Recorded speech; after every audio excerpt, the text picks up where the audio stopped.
नमस्कार. आज आपण मुंबई या ठिकाणी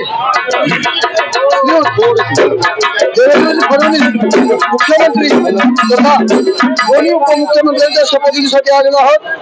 आता आपण आझाद मैदान या ठिकाणी उपलब्ध आहोत आणि आपल्या समोर बोलण्यासाठी बारामतीहून काही कार्यकर्ते आले. आपण त्यांना काय सांगाल?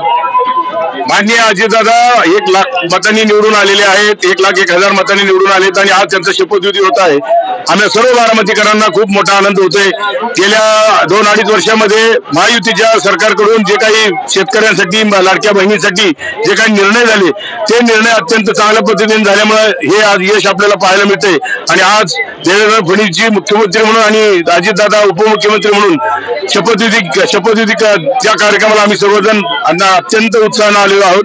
तिथून पुढच्या काळामध्ये अजितदादा आणि या सर्व सरकारकडून या जनतेची खूप मोठी चांगली सेवा होईल अशी अपेक्षा या ठिकाणी व्यक्त करतो. तर आपण कुठून आलो आहात आणि काय सांगाल? मी वसंतराव तावरे बोलतोय, बारामतीवरून आलेलो आहे.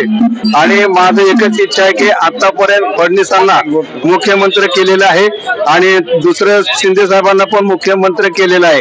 हे दोघांचे पण मुख्यमंत्री पदे निवड झाल्याबद्दल आमचे सर्व बारामतीकर आम्ही खुश आहोत. पण जर शिंदे साहेबांना मुख्यमंत्री पदाची शपथ मिळते, भाजपवाले त्यांना मुख्यमंत्रीपद करत असतील तर आमच्या अजितदादांना सुद्धा 1 वर्ष 2 वर्ष काय का होईना भाजपवाल्यांनी मुख्यमंत्री करावं ही आमच्या सर्व बारामतीकरांची इच्छा आहे.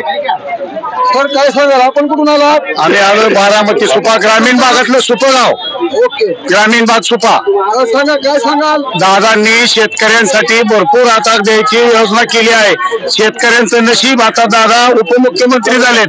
काय काळाने मुख्यमंत्री होते. शेतकऱ्याचा आशीर्वाद, लाईट बिल व पाणी देण्याची शेतकऱ्यांना फार मदत केली आहे. लाडक्या बहिणीला बी मदत भरपूर, शेतकऱ्यांचा महिलांना भरपूर मदत झाली आहे.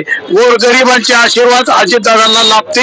पुढे अजितदादा मुख्यमंत्री होतील हीच महत्वाची